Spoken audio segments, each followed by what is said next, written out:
He would threaten me with guns when he would sexually abuse me, that if I told anyone, he would kill me.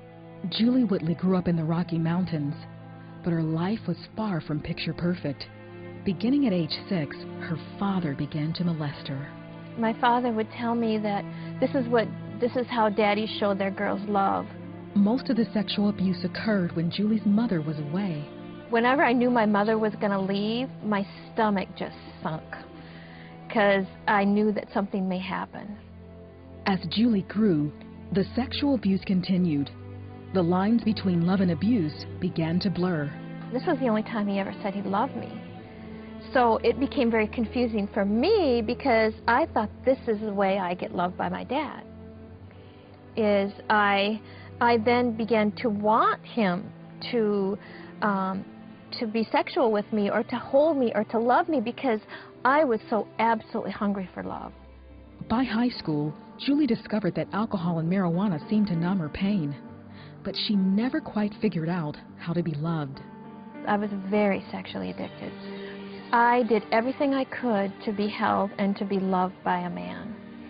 And so I remember I would make a star in my diary when I would have sex. At age 17, Julie became pregnant through a high school fling. Her parents forced her to have an abortion. I felt like a rag doll that was just to be tossed to the side. And it didn't matter how much pain I was in, they didn't care. After the abortion, Julie's father became more violent. One night, he nearly killed her. I stumbled in the door as he dragged me to the fireplace, and my father began to smash my head against the fireplace. And my mother was there, and my mother, I remember the last thing she said before I became unconscious was she said, "My God, don't kill her." And I knew that she wasn't saying that because she wanted me to live, because she cared. I knew that she was saying that because she didn't want that to be known that he killed his daughter. Status was absolutely everything in our family. Julie ran away to a friend's home. The day after high school graduation, she bought a one-way train ticket out of town and wouldn't see her parents for the next 17 years. In order to survive on the streets, she turned to prostitution. I didn't even have enough self-esteem to ask for money. I just asked for whatever I could get. A place to sleep, a place to survive. So I just ran from man to man. One night, Julie received a phone call that a close friend had been murdered. She went on one last drinking binge and decided to end her life. And I had this special bottle of pills in the medicine cabinet for this special night when I would take my life.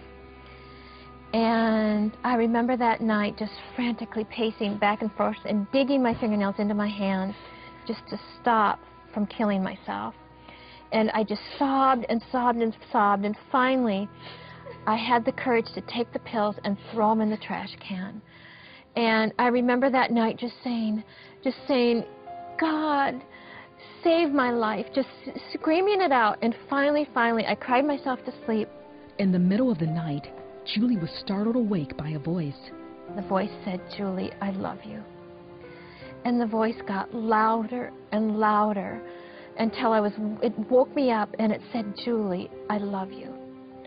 And I should have been afraid, but I was not afraid.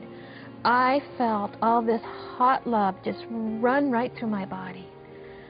And I thought, who could ever love me? Julie began to search for the source of that voice. She enrolled in a local college where she met a Christian girl who invited her to a Bible study. They talked about the love of God. And I knew that they were talking absolutely to me, because I knew that everybody else had this. But they talked about being born again. They said that I could start over again. My slate would be clean, and I accepted Christ into my life.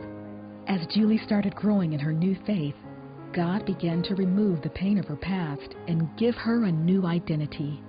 It's like all that had been taken away from me, he began to replace it with his love. My femininity, he began to replace the beauty that he had given me. He began to just replace everything that had been ripped away from me. Julie married and had 4 children, but she knew she still had to forgive her father, whom she hadn't seen in 17 years. Finally, she went to his house to see him. My dad was standing there, and I said, "Dad, I need to say that I forgive you for everything.